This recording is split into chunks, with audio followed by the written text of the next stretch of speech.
Business और freelancing की दुनिया में एक अच्छा क्लाइंट आपको नई बुलंदियों तक लेके जा सकता है और एक बुरा क्लाइंट आपको तबाह भी कर सकता है, आपके सालों की मेहनत वेस्ट कर सकता है। जहां सबसे ज़्यादा तवज्जो इस बात पे दी जाती है कि क्लाइंट्स क्यों नहीं आ रहे, वहां शायद ये ऐसे लोग बहुत कम हैं जो क्लाइंट सिलेक्शन के मामले में बहुत एहतियात से काम लेते हैं। तो मैंने कुछ लोगों के साथ बैठा था तो उन्होंने मुझसे सवाल किया, सर अच्छा क्लाइंट कैसे पिक करते हैं? तो ये जवाब देना ज़रूरी है। इसको मैंने 2 हिस्सों में डिवाइड किया है। मैं आपको 10 ऐसी चीज़ें बताता हूं जब आप क्लाइंट पिक करते वक्त जिनका ख्याल रखा करें, और सिर्फ एक ऐसी चीज़ है वो इतनी इंपॉर्टेंट है और जब मैं उस पर बात करूंगा तो यू विल रियलाइज कि वो ज़्यादातर लोग उसको अंडर एस्टिमेट कर देते हैं और बाकी सारा फोकस उन 10 चीज़ों पे होता है।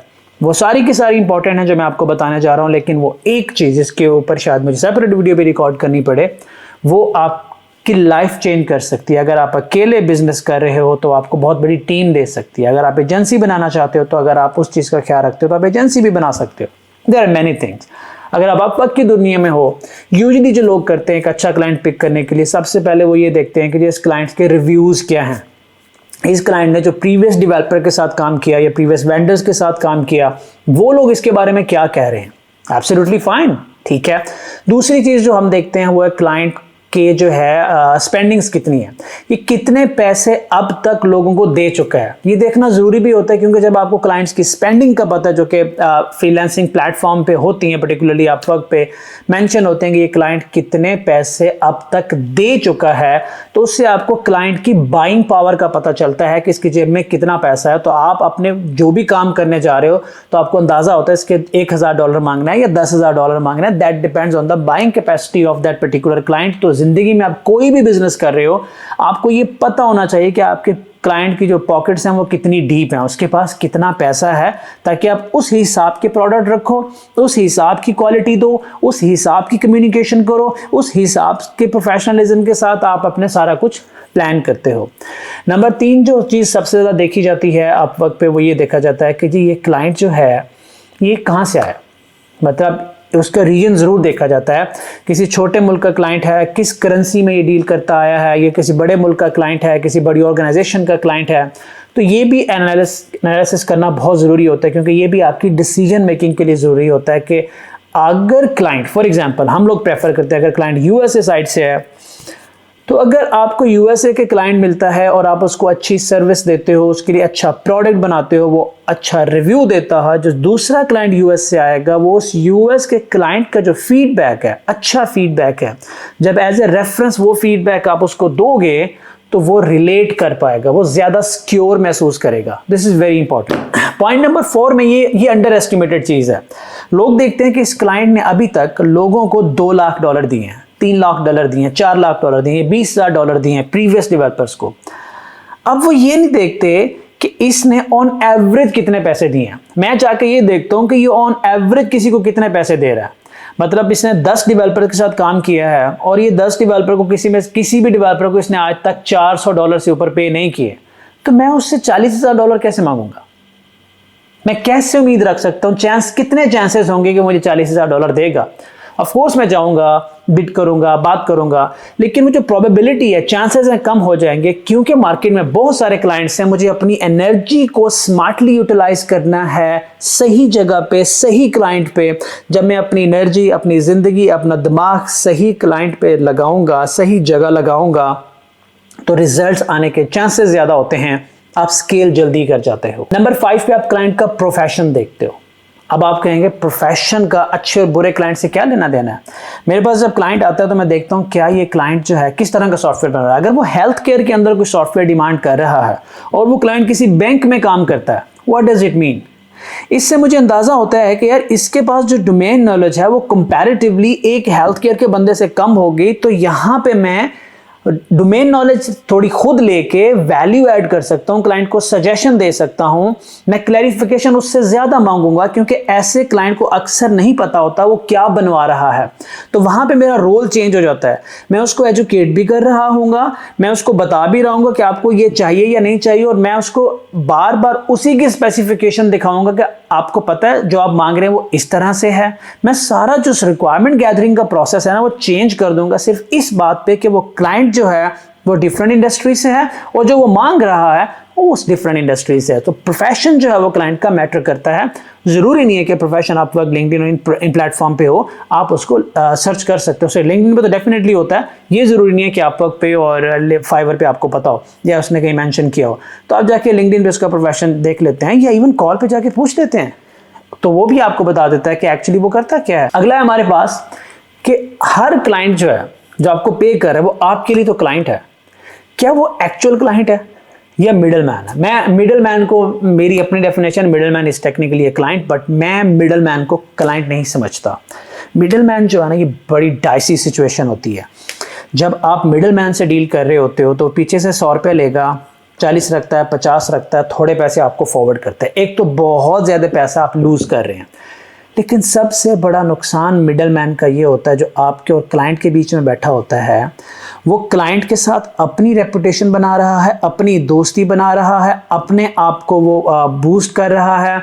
वो जो लॉन्ग टर्म रिलेशन होता है क्लाइंट का, वो जो पार्टनरशिप चांसेस होते हैं, वो जो इंटेलेक्चुअल प्रॉपर्टी डेवलप करने के चांसेस होते हैं, वो जो long term life long benefits होते हैं, वो खुद ले जाएगा और आपको थोड़े पैसे दे के, आपको इस्तेमाल करके, कंज्यूम करके साइड पे कर देगा और किसी और को ले आएगा।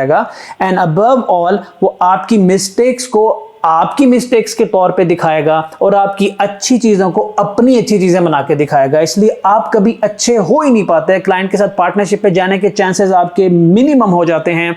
इंटेलेक्चुअल प्रॉपर्टी आप डेवलप नहीं कर पाते। सो टेक्निकली मिडल मैन के साथ अगर वो आपको साइडलाइन कर रहा है तो आप अपना टाइम वेस्ट कर रहे होते हैं। पैसा आ रहा है, पैसा लग रहा है, पैसा ख़त्म हो जाता है। इवेंचुअली आपकी ज़िंदगी ने तो वापस नहीं आना होता। Be very careful. अगर मिडल मैन है, उसने ट्रांसपेरेंसी मेंटेन की हुई है, आपकी एक्सेस है क्लाइंट तक, आप अच्छा काम क्लाइंट तक डायरेक्ट पहुंच रहा है और क्लाइंट को पता है कि आपका अच्छा काम है, फिर मिडल मैन फ़ायदेमंद है। अदरवाइज मिडल मैन के साथ मैं क्लाइंट्स अवॉइड करता था। यूजुअली बहुत से लोग प्रेफर नहीं करते, लेकिन ये समझना ज़रूरी है कि क्लाइंट मेल है या फीमेल है।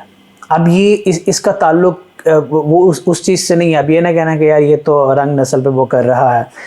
मेल एंड फीमेल का मतलब ये है कि अल्लाह ने मेल और फीमेल के लिए कुछ प्रेफरेंसेस अलग बनाई हैं।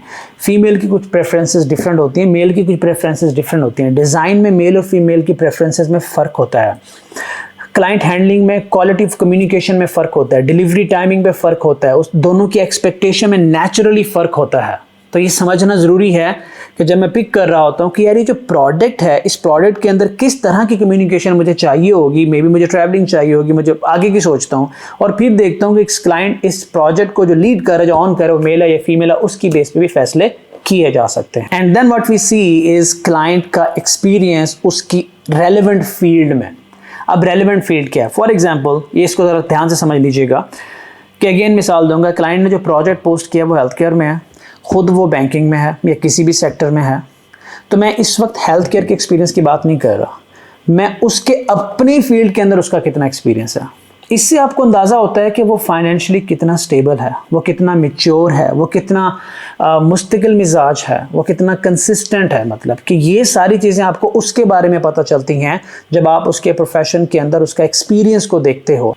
जब मुझे पता चल जाता है ना इन सारी चीज़ों को देख के, और मुझे ये सारी चीज़ें क्लिक कर जाती हैं और क्लाइंट और प्रोडक्ट का जो एक सिस्टम बनता है वो मैच कर जाता है, तो फिर मैं अपनी पूरी एनर्जी लगा लेता हूँ। That is the one reason why सिर्फ 90 जॉब्स करके मैं $1.1 मिलियन क्रॉस कर गया। सिर्फ 90 जॉब्स के अंदर 90 जॉब, और उसमें नंबर ऑफ आवर्स कितने थे? 5000 से 5000 घंटे।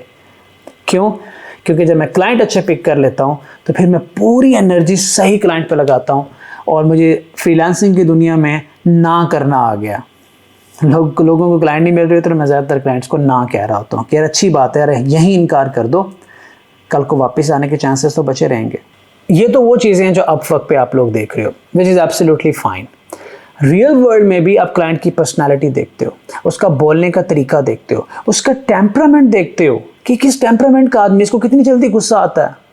जब आप कन्वर्सेशन कर रहे होते हो, आप डेफिनेटली क्लाइंट को असेस कर रहे होते हो। अगर वो शॉर्ट टेम्पर्ड क्लाइंट है, आपकी बात पूरी सुन ही नहीं रहा, तो आपको अंदाज़ा भी है कि वो आपकी ज़िंदगी तबाह कर देगा, आपकी मेंटल हेल्थ उछाड़ पे चाड़ के रख देगा वो।